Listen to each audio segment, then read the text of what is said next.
بسم اللہ الرحمن الرحیم۔ ناظرین کرام، آج کے اس خاص بیان میں آپ کو تاریخ اسلام کے ایک ایسے عظیم اور روشن باپ کی سیرت سنا رہا ہوں جو صبر، استقامت اور اللہ کی بے پناہ حکمت کا منہ بولتا ثبوت ہے۔ یہ تذکرہ ہے ام المؤمنین حضرت صفیہ رضی اللہ تعالی عنہا کا، جن کا تعلق بنی اسرائیل کے ایک انتہائی معزز، ذی وقار اور عالی نسب خاندان سے تھا۔ وہ بنو نذیر قبیلے کے سردار حی بن اخطب کی بیٹی تھی اور ان کا سلسلہ نسب براہ راست اللہ کے جلیل القدر نبی حضرت ہارون علیہ السلام سے جا ملتا تھا۔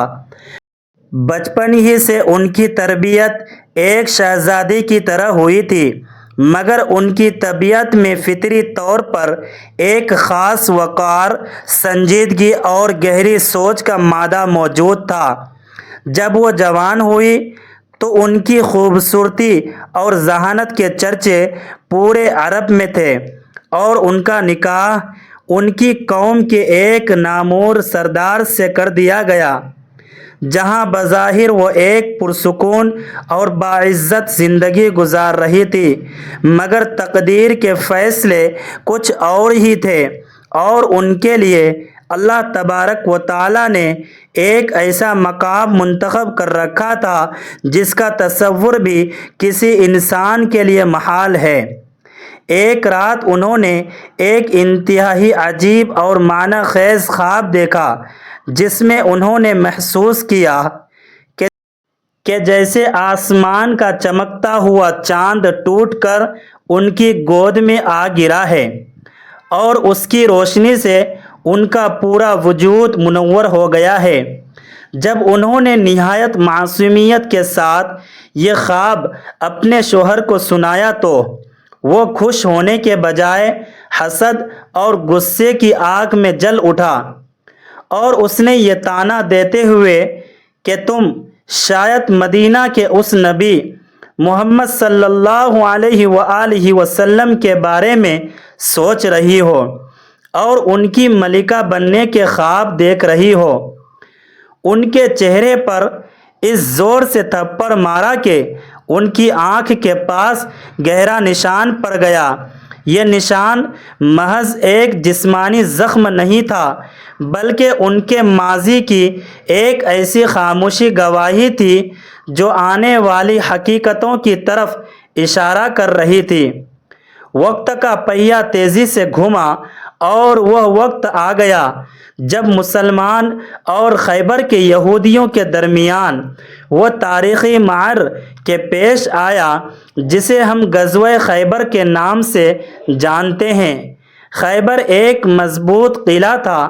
جہاں یہودی قبائل نے اپنے دفاع کے لیے بڑے انتظامات کر رکھے تھے،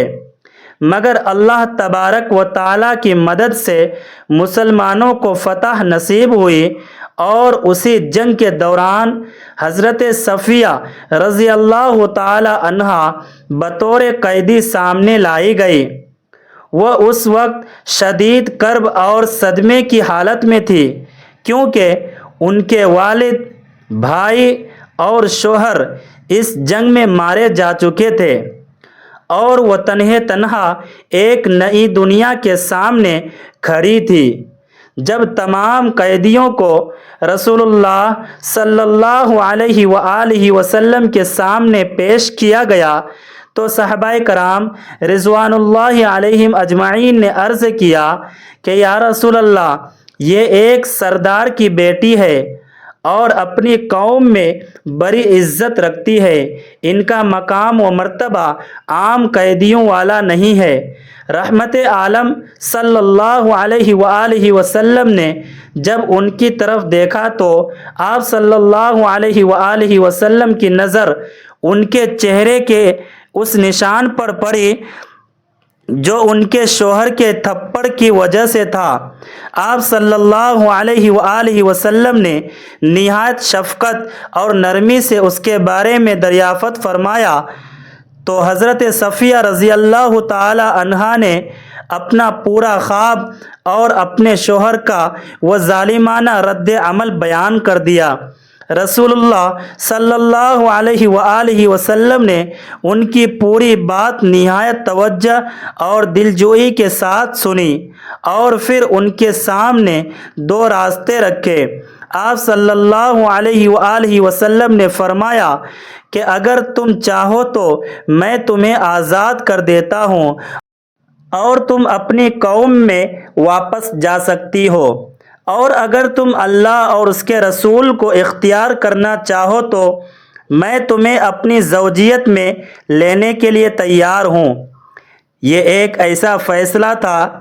جس میں کوئی جبر یا دباؤ نہ تھا، بلکہ سراسر اختیار تھا۔ حضرت صفیہ رضی اللہ تعالی عنہا نے